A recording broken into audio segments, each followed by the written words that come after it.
Hello, everybody. It is April 6th, 2022, and I am broadcasting from a camper in an undisclosed location for Two Queers in a Truck with my partner in crime, Christian Cano. Hey, boo. Hey, boo boo. I love the stylish glasses.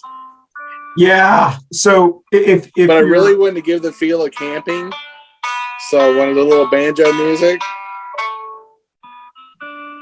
This is like the best promo we have. If you watch the other show, it ends our other show. It's where you're doing the banjo, and you said next is two. Anyway, I'm going to change. So if you're listening to this, you can't see my cool shades.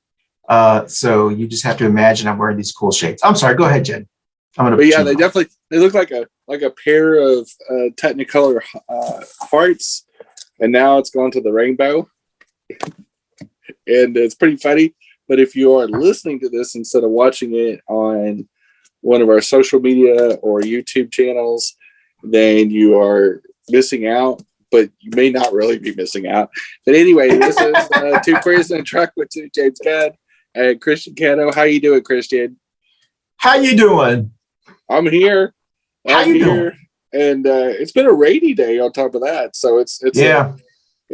We do film this and record this from Charlotte, North Carolina every week. And so Charlotte, North Carolina. It's been Charlotte. It's starting to grow on me. That's right. But anyway, well, let's get started. And the first topic is new name, same disaster. So many people in Twitter land have been referring to Marjorie Taylor Greene, or also known as MTG, as either Marge, three names, or just three names.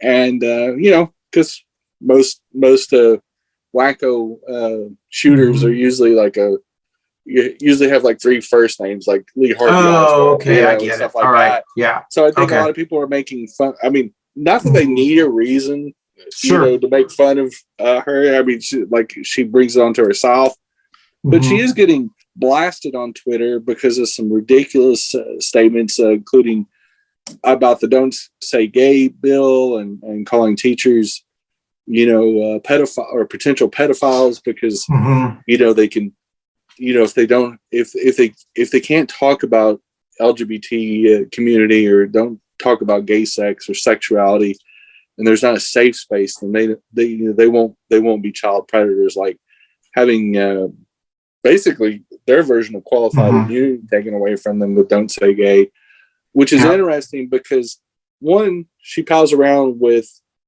alleged pedophile Congressman Matt Gaetz, and two, the second thing that she's getting really trolled on or dragged through the mud is that she also was saying that women are obviously the weaker sex or the weaker gender. And so it's two very bizarre. If she couldn't get more bizarre or more strange, it's just like, I guess she's not buying the good stuff anymore.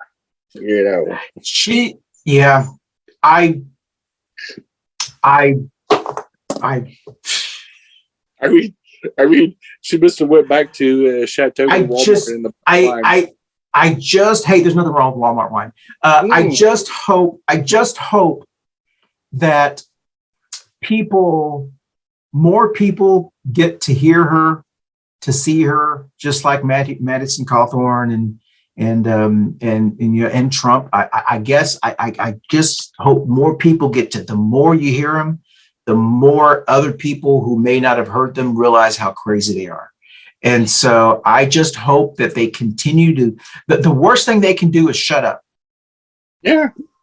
Well, that'd be the worst thing they can do. One of the reasons I played the dueling banjos, because it seems like they're like the human versions of the dueling banjos. It's the dueling idiots. It's almost like they wake up in the morning, whether it is DeSantis and Abbott, one-upping each other with all kinds of cockamamie policies, or Gates and Marge, three names, are just wake up and go, what soundbite or tweet am I going to say that's going to make me sound the most unhinged, because I want to be the most unhinged. I want to be the wackiest Republican of the day. Or Miss Maddie Cawthorn talking about that women don't have penises, or he said tallywhacker, which is I'm like, he's a little young to be using the word term. Like, I haven't seen anybody drag him on this, but I'm not even sure my grandfathers, when they were alive, used the word tallywhacker. Like, that's like isn't that like a 1920s or 1930s like term, or maybe 1950s? I don't know. The only time I've ever heard the word tallywhacker was on Porky's. You remember that when in the first one, when he put his penis through the hole in the shower, and then that one teacher came in and she started pulling on it to like pull him through the wall, and then they were laughing. The coaches were, Porky's is insanely inappropriate. It's crazy. You couldn't even make that movie now. Yeah. But anyway, I mean, it's got to the point where, it's just like these people definitely need editors and managers, but somehow it's like open mic night for the Republicans, but it's been that way for a while. But you know what? Here's the deal, Jenny, and this is why I want them to keep talking. The worst thing they can do is shut up. I want them to keep talking. I want us to keep talking about it, because we need to keep reminding people this is the craziness that you should not want, unless you're crazy yourself. You should not want governing your taxes, or governing your building, governing your so regardless of how sleepy you think Joe is, he's at least not crazy. Well, yeah, I mean, it's kind of the point where no matter what you say about Joe Biden or he will AOC, or even Nancy Pelosi, exactly, that not that long ago kind of got in trouble with some things she said off and on throughout the years. Like, there's not a soundbite from Nancy Pelosi that is never going to come close. Ever to what these people are saying, no matter what type of YouTube videos the libertarians come up with or whatever. There is literally nothing that any of those three can come up with to compare to anything on any given day that MTG says. But on to our next topic. Well, Colorado got it right again. Of course, the first state to openly legalize recreational marijuana. This week, the governor signed into law that abortion is 100% legal and codified in the law. And so, again, for people that need that type of reproductive services, if you're in driving distance of Colorado, you can go up there and unfortunately, that's what it come down to, because we looked at Oklahoma that just this week or last week signed the most restrictive, basically nullifying Roe versus Wade in Oklahoma, to basically send that up to the courts to hit the Supreme Court probably this fall or this summer to begin the ending of Roe versus Wade as we know it. And so you got two states that are geographically pretty close together. In fact, the top northwest part of Oklahoma actually borders with Colorado. And so it's literally this one of those things that, blue states are going to be sanctuary states for reproductive rights, and red states are going to throw you in jail if you're a doctor, or, put a bounty on you if you're in Texas and you drive somebody to an abortion clinic or a reproductive clinic. In Oklahoma, I believe it's also, you can serve jail time too with their new law. So it's like a huge dividing line. Well, I know we talked about this on our other show, but I've heard that that the goal of some of the strategy of some of these attorney generals, like the indicted 3 times indicted Paxton in Texas and others. Their strategy is they know that as we've talked about, they know their days are numbered. That just by the numbers of people, they're in the minority. But what they hope is what can save them is they can create these states that could protect their bigotry, their racism, their homophobia, whatever the case may be. And so they're hoping that the Supreme Court will rule states' rights, that will go back to focusing on states' rights instead of federalism, federal rights and so forth. So like you said, it is possible that we could have a scenario that you would have progressive states and backward states, which defeats the whole purpose of being the United States of America, And so I don't know how far our Supreme Court could go with that. I think they could do it, but then we'd have to have Congress, do something to nullify all that kind of stuff, which would also mean that there's a lot of state rights that would not be honored in other states. And so that's a slippery slope. You got to be careful what you ask for, because if you say that gay people can only be acknowledged in North Carolina or Denver or California or whatever, they're not going to be acknowledged anymore in Oklahoma or, wherever, then that means that your heterosexual marriages aren't acknowledged in those rights. And so I do think that there's a lot, it's a Pandora's box that they want to open up because they figure it's a short-term gain. But I just don't think that, I don't know. I mean, what are your thoughts on that? I know this is not really. It's almost like they're manufacturing. They are manufacturing issues and things that have already been decided that make sense, like uniform reproductive rights for all people, especially people that have ovaries. And that's what Roe versus Wade accomplished 50 years ago, and they've spent the entire time of their existence attacking that, but it always goes back to power, and they really want to turn it back to some version of redlining and segregation, and they've admitted it. There was one, I can't remember his name, but a Republican said, we're trying to, we want states to be able to decide Roe versus Wade. We want Loving versus Virginia, which was interracial marriage. He was a guy in Ohio. Oberfield. They're literally saying this is the game plan. Every one of these, we want to be able, that states should decide that state to state. The whole 1960s civil rights movement be damned. It's just, and I think it's so strange that you look at the war in Europe, Russia versus Ukraine, and you see a regressive totalitarian person like Putin that's done the same thing in Russia. Like, he's accomplished it. He's virtually he has imprisoned gay men. If you talk back in any way, if you want any kind of rights, you're going to need to leave Russia. I mean, and he wants to export that to the Ukraine in many different ways, and restore the old version of the reboot the Soviet Union, like Part 2.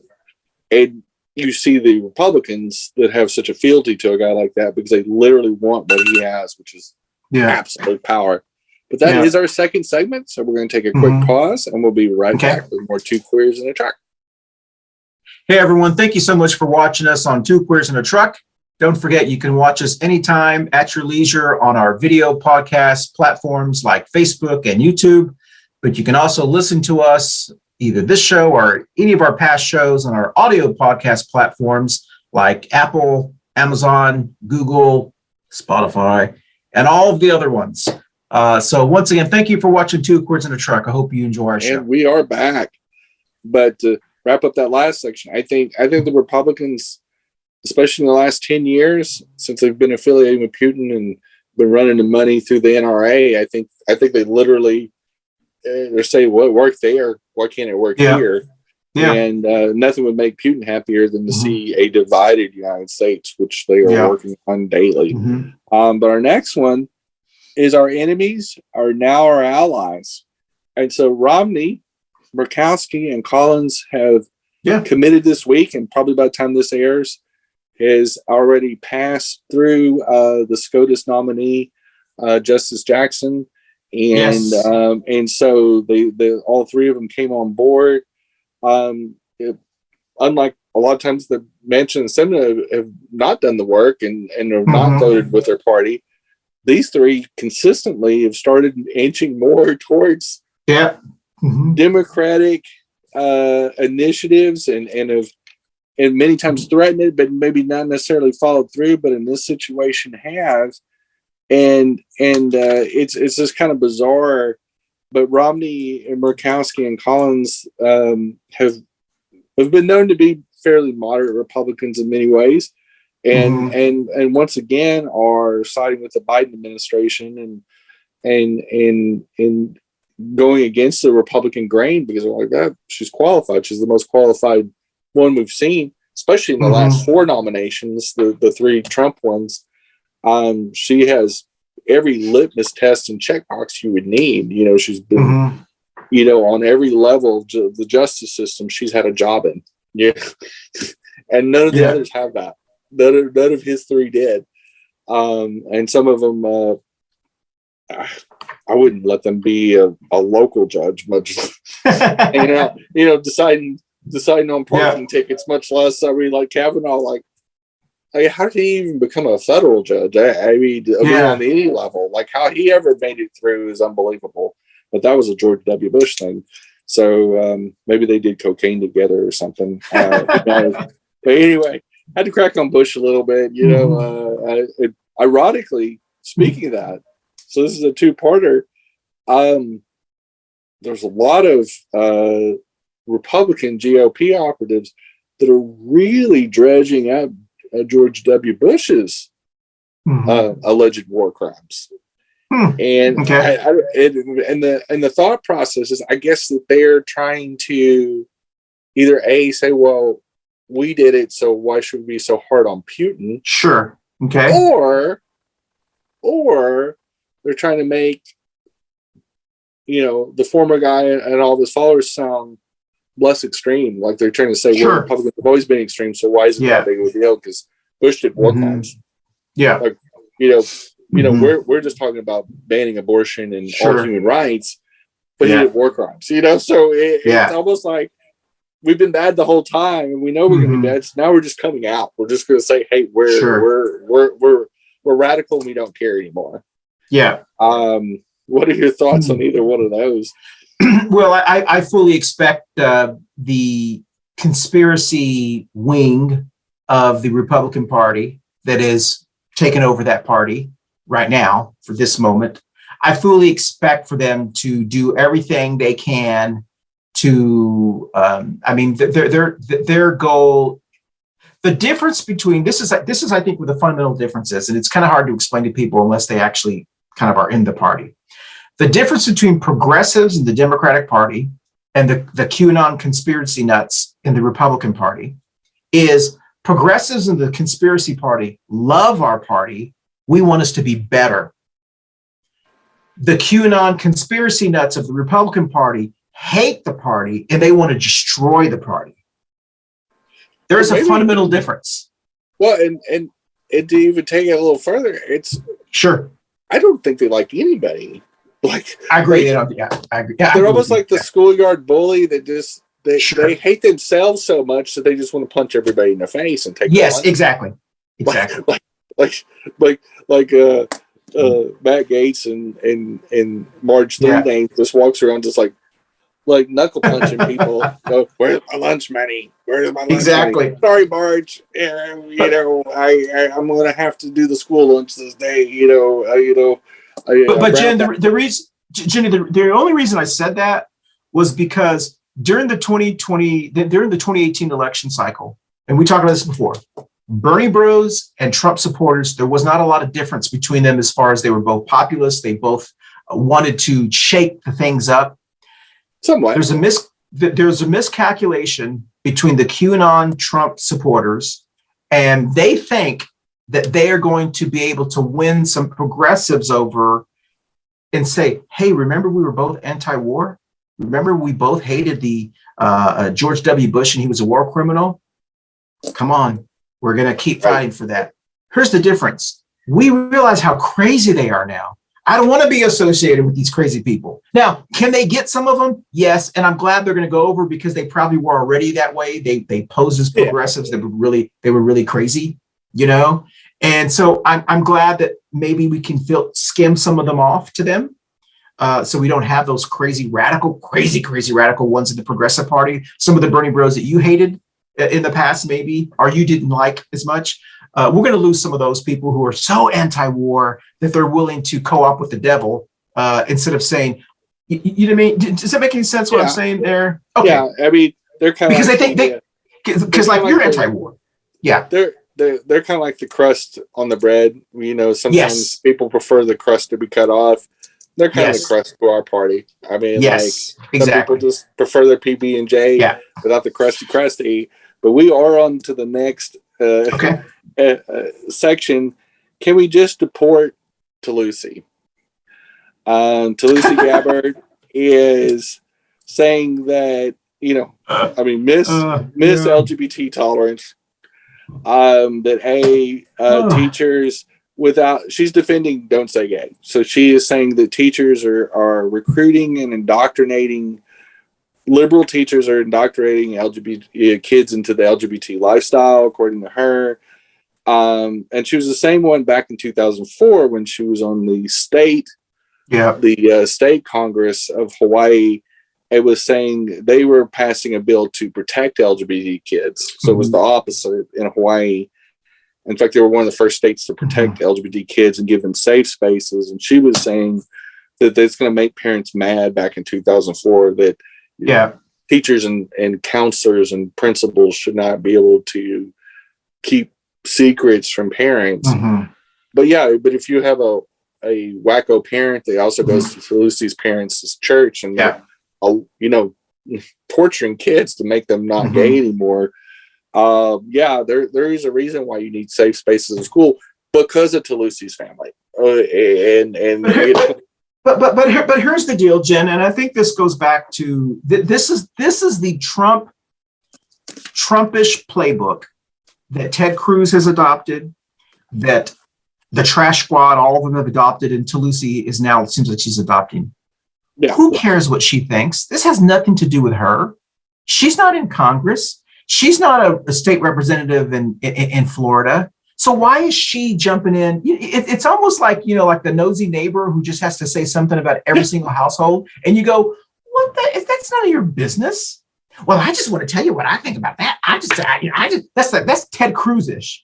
He has to comment on everything. And Toulouse was that same person in 2020 and was saying, oh, I learned so much about the horrors of war, and and I really concerned and want to support the LGBT community, which none of her actions in her lifetime or her family's actions either, like 2 generations of bigotry, but all of a sudden you just found the light and you love everybody, peace, love, dope, and Toulouse is like that. You're exactly like that nosy neighbor that will come over to creep over into your yard, that she'll bake you something. Yes. And bake you some banana bread, but just so she can go there and see your new camper and look over the fence. I want to get a close look at what old Christian's doing. He got a new camper. I want to go and see how nice it is, so I can badmouth it to the neighborhood association. Exactly. And because they have no life. Yeah. Because you have to be. Can you imagine being married in Toulouse? That's the second thing I ask all the time. Who are you? Who puts up with you?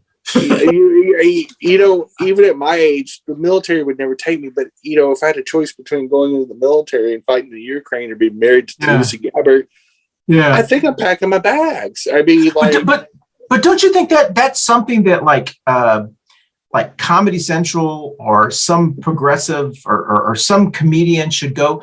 They should go interview the spouses and the loved ones of these crazy trash squad nuts. They should go interview Laura Bobbitt's husband or Marjorie Taylor Greene's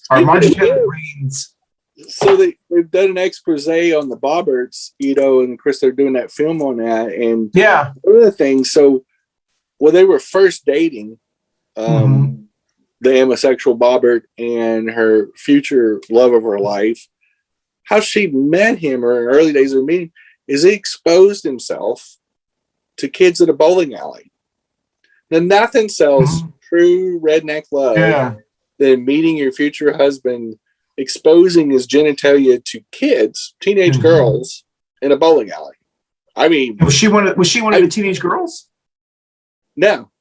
Oh, no, but she was just there whenever he did that. And that's how she noticed him. Yet. Yeah, that's trash. Like that is like the way before they were married. I think they may have been, on a few dates. Sure, he gets arrested. Sure, he gets charged and he gets prosecuted.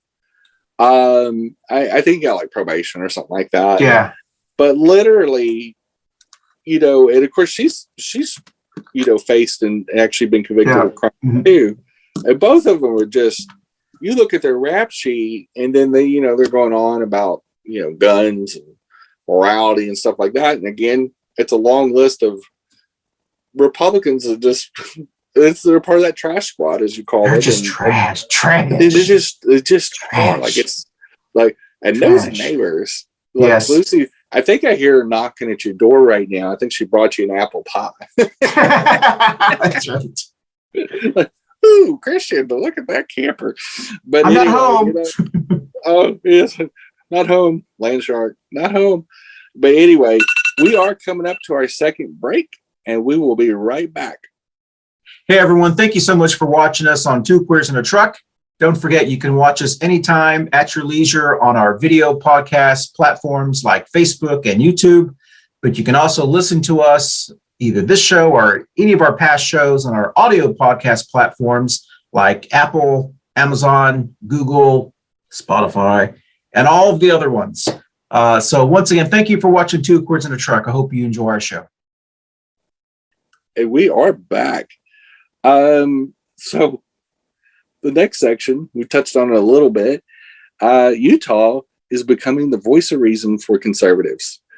And between Romney's decision to back the obviously highly qualified, brilliant Justice Jackson, Utah's governor last week vetoed the anti-transgender youth sports bill, citing numerous reasons, and they're all super valid. They're all exactly what we've been saying is, one, there's only 5 trans kids in the whole state of Utah that even play sports. Yeah. But literally had a reasoned list, a litany of reasons that he vetoed it in a very well explained, very humanitarian, beautiful letter. So you got Utah's governor, Mitt Romney, and we know that, I'm not sure about the governor, but I would say most likely he's probably, a Mormon LDS church member. We know Mitt Romney is. That's a very fairly conservative, branch of Christianity. Utah in general is a fairly conservative state, got very strict liquor laws, so on, probably never legalized weed, and so on and so forth. But they're really becoming a very moderate voice of reason and logical reason. And I just think it's ironic that, that a state like that could easily have been another River Tucky state is turning out to be the 2022 voice of reason for the Republican Party. I think that's a very, very weird but very welcomed turn of events, not only for the state of Utah, that they have two leaders that are using logic and actually their brains, and not going off half-hot. So that's a very good observation, Jenny. And I also want to kind of make a parallel point, I think, if I can. That is the difference between religions, our churches, our faith, that focus on education a little bit. So for an example, in the Catholic Church, there's a big difference between a Jesuit Catholic and, let's say, just a regular Catholic.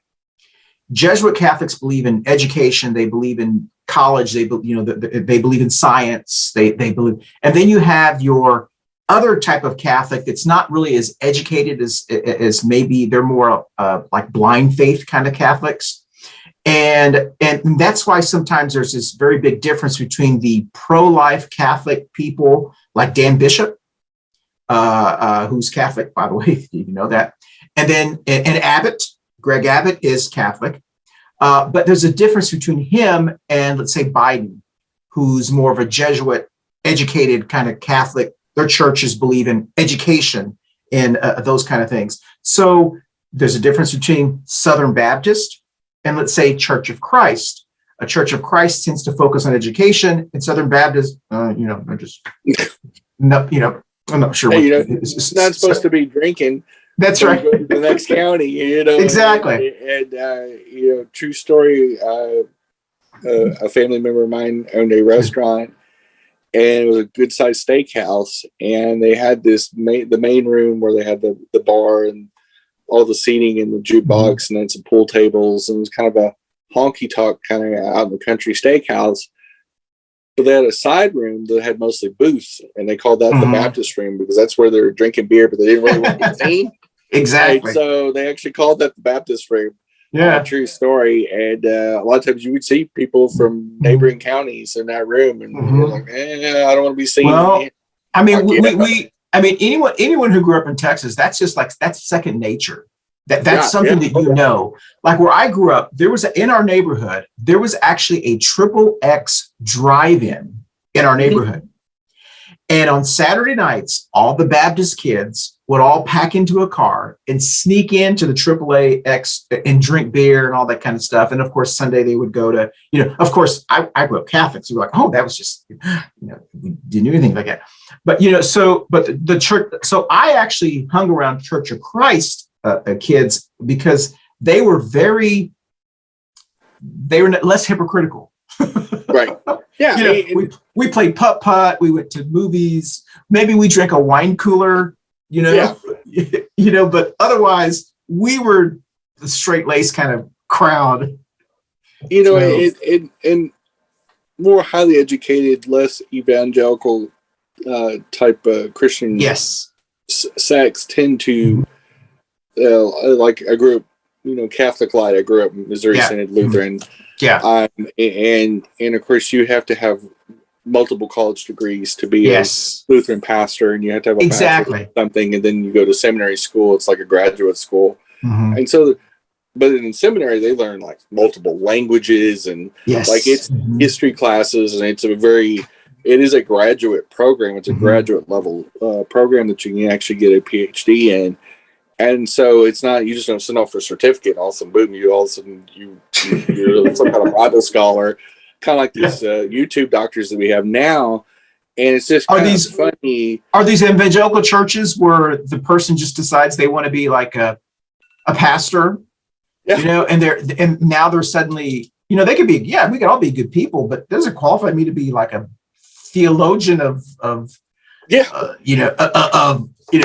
And I know people who go to churches where, they got a pastor. I'm like, well, what school did he go to? Oh, he works at Walmart. Oh, yeah. Okay. I mean, and there's nothing wrong with Walmart. I'm just saying, right. Place. You know what I mean? Yeah. But a legit, educated faith leader, no matter what religion you're talking about. Yes.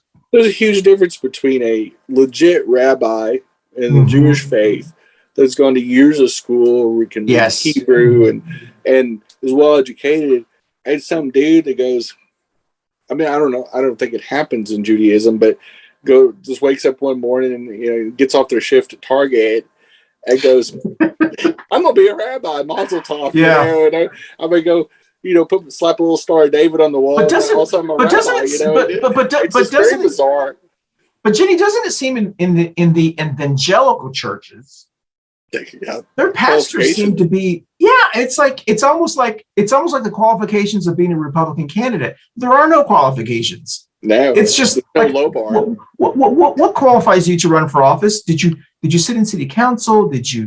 No, but I got a Twitter handle and I'm loud. Oh, all right.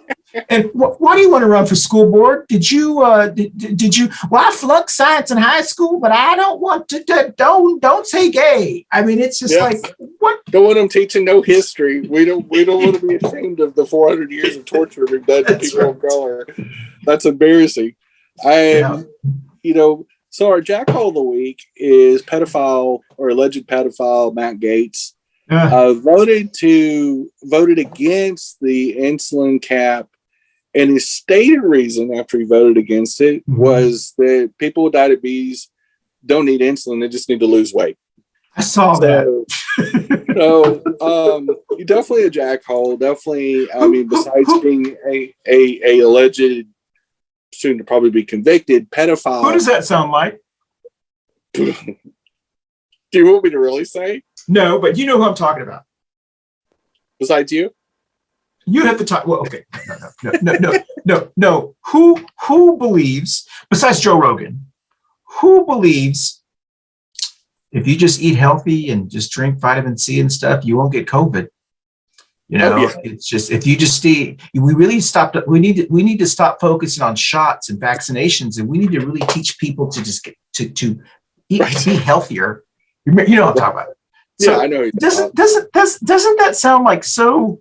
Oh, it's that easy? Okay, all right. Yeah, well, yeah. There's tons of doctors out there right now that are going, like, hey, of course, every Republican now and Libertarian thinks that they're a shade tree pharmacist, and but it just goes to show you, just again, they're just dripping of stupidity and just thinking that every diabetic is overweight. And yes, exactly.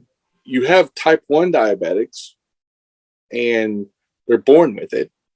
And you have type 2 that is onset diabetes, but there's a lot of, you could have gestational diabetes. You could have, now they're finding that 40% of long COVID patients develop diabetes because of long COVID.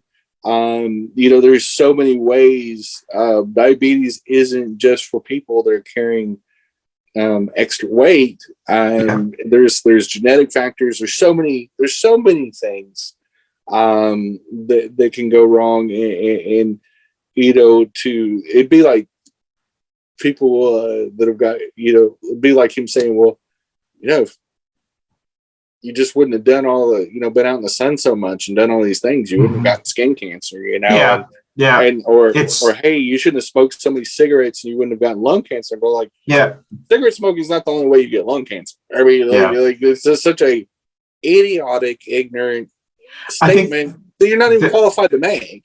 Exactly. No, exactly. Now, do people have to accept responsibility? Yes. But it doesn't mean we have to be cold and compassionate to them.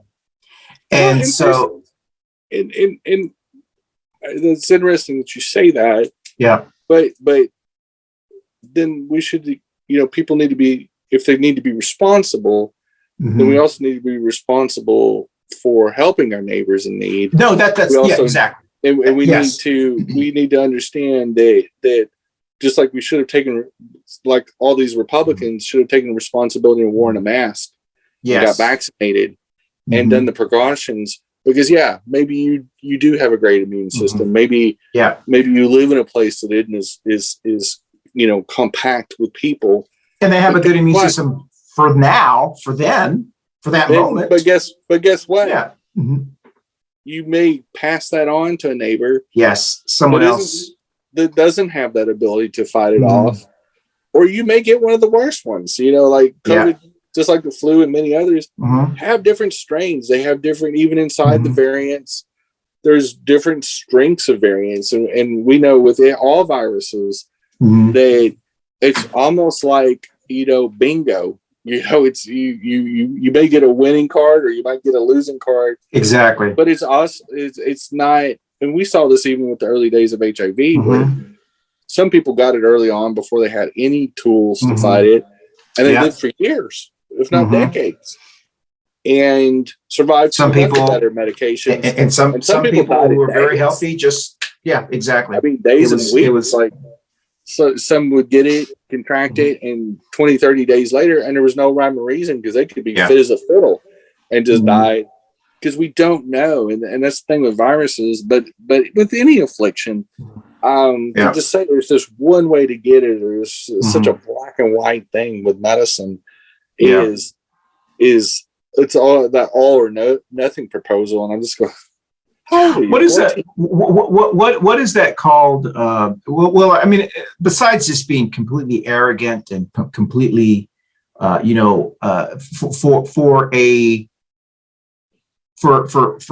Matt Gaetz to say something like that is not only a very arrogant kind of bro kind of statement. It's this bro culture. I'm this bro, and if you just be in shape, like I am, I'm a big stud, and I'm just this, and I'm this, but don't make fun of me. don't talk about my taste in girls. Yes, exactly. He's giving all these medical tips. I'm going, dude, maybe. I think I would be a little bit more humble and quieter if I were you. Yes. You're being investigated for child sex trafficking. I'd be like, if I was in his situation, I think the last thing I do is be rocking the boat. I mean, but that's what arrogant. That's the arrogant Republican bro culture is. Whenever their back is up against the wall, they double down.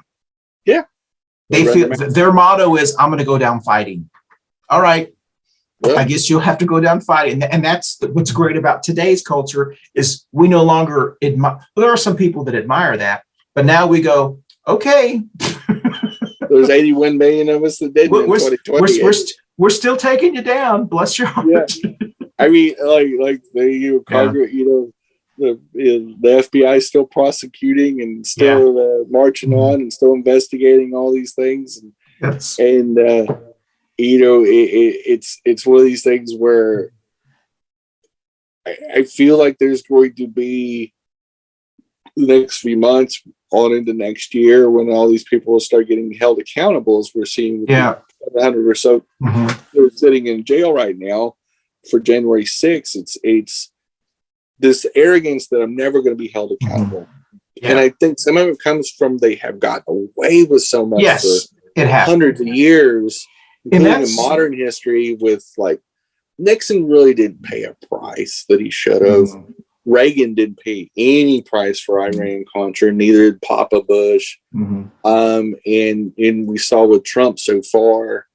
And to be fair, Jenny, Bill Clinton didn't really pay a price either. He paid a bigger price than Nixon did. Well, no, he did. But he still. But he lied about a blowjob versus breaking into your opponent's building. I mean, lying about a blowjob under oath didn't affect democracy. Breaking into your opponent's headquarters, their national headquarters, to try to win an election in the scales of democracy, I mean, are they even? And he lost the law license. Nixon, he walked away, but he walked away because he knew if he didn't, and Ford didn't get a chance to pardon him, he might have gone to jail because they had him dead to rights. They had Agnew dead to rights. And so, again, if we talk about from Nixon on, Reagan never paid a price of any kind. Papa Bush, also with Iran-Contra, didn't pay any price. In fact, he got a reward by being elected president in '88. Bush didn't pay a price for all the wars that he got us into. He got reelected in 2004. Trump kind of paid a price because he got fired. And now he's going to try to find a new scam. But honestly, not paid the price that he's really cost this country. So do you get? I mean, I know we're out of time, and we got to wrap up here. But do you get why when I'm hearing you talking about war, the wars that Bush got us into, the wars that all those kind of stuff, and all the Iran-Contra, all that kind of stuff. Do you understand why there's a segment of the QAnon Republican Party that he listens to what you just said and delusionally thinks that y'all are similar. I can't fix stupid. No, I know, but I mean, because they would hear that and go, Jenny supports me. No, this is very different. That's a different, you know what I mean? I'm gonna stand with what I said. I mean, you literally, when you hear these people talk, and you clearly, when you hear stupid stuff like, Matt Gates' comment about diabetes and insulin, you realize just really how dumb they really are. And there's no other way to say it. It's not even misinformed. That's just stupid. You know, not only do you not have any medical training or medical degrees, you got your seat because of your dad's influence in that state and the money that he has. You literally bought a congressional seat and don't even have the good judgment to not child sex traffic. Yeah. And then when you say something so just stupid, it's just stupid. Yeah. And now whatever conclusions they want to draw in comparison. Sure. They're not even important enough to hate. I just realized I know what you're saying. Yeah. And they can think what they want to think because they're going to anyway. We already saw the whole boss. Yes. No, you're not the boss of me crowd. Yes. Go down in flames and kill somebody. But the reason I say that is because that is their miscalculation for these midterms. They really believe that there is this silent majority that supports all of this baloney. Mm-hmm. And I do pause for a while. I'm like, oh my God, maybe there is. And then I realize they're so, Madison Cawthorn actually believes he has the backing of his own party. Yeah. No, I think, because I think they've gotten to the point where they believe they've gone such a deep dive. Yes. Away. And this is why I say, I correct people when they say, well, our nation's so divided. Our nation's not divided at all. I mean, if you win 81 million votes, are we really divided? No, 81 million Americans. That's a majority. That's not 50-50. The other guy barely scratched 74 million. That's a considerable margin of victory. That wasn't like a slight victory. Even if every precinct we stole one vote, that'd still be about 150,000 votes. Yeah, we won by almost 8 million votes, and that's a huge difference. Minds. Yeah. Literally in their minds, they're going to equate whatever they can to look like they have some sense. Well, we all know that's a good point. Yeah. So far off. They're so far off track of anything they've historically been as conservatives that they're not even really conservatives anymore. No, they're not. They're actually liberals. And what I mean by that, a true conservative, a conservative by nature, is not hateful. A true conservative, a true social conservative, means they want change a little slower. They want things to stay fairly close to the same with a little bit of progress where they won't feel overwhelmed or left behind. They typically have very straight, linear thinking. Yeah. These people are regressives. They want to take the time odometer back to 1855. Yeah. Well, they're the people that want to argue about the UNC. You didn't watch this game, but this week, Monday night, UNC lost to Kansas in the championship game. They lost by 3 points. They lost. They're the people that for the next year are going to argue, well, they almost won by 3 points. Right. They lost. In sports, you win or you lose. There is no... there's one Super Bowl champion, there's one World Series champion, and I'm sorry, but that's how the game is played. In politics, there's not like an almost winner. Now, there is almost you did well. Maybe you should try again next year or something. But they're the same people that would argue, no, there's only one winner. But yet in this situation, Trump almost won. Well, no, he lost bigger than UNC lost to Kansas. Yeah, and there is no second place office. Like you either exactly. win or you don't. It's so there is no runner-up position in Congress. Yes, like exactly. There's like a first place and a second place, so there's no silver medal for Congress. And because so then I would go. Well, I came in second. So don't I get a seat too? Maybe I get half of a vote or something like Jenny. some kind of, Jenny, that means I would be the runner-up in Congress of 2016. Right now, you'd probably still be serving. Exactly. Anyway, that's crazy. But it literally, they've gone so far off.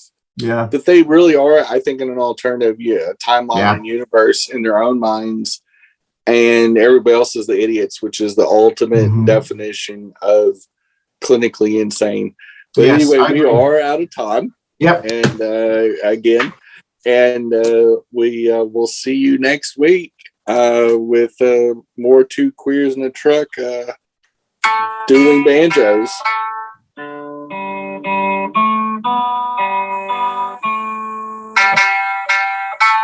Bye, y'all. Bye, boo-boo. Bye, boo-boo. Hey, y'all, thanks for watching. And we got a little dueling banjo action on here, two queers in a truck. We talked about a lot of people that maybe think this is their theme song. But anyway, see you next week. And we appreciate y'all watching or listening to us on your favorite podcast platform. Bye. Bye, boo-boo. Bye, boo-boo.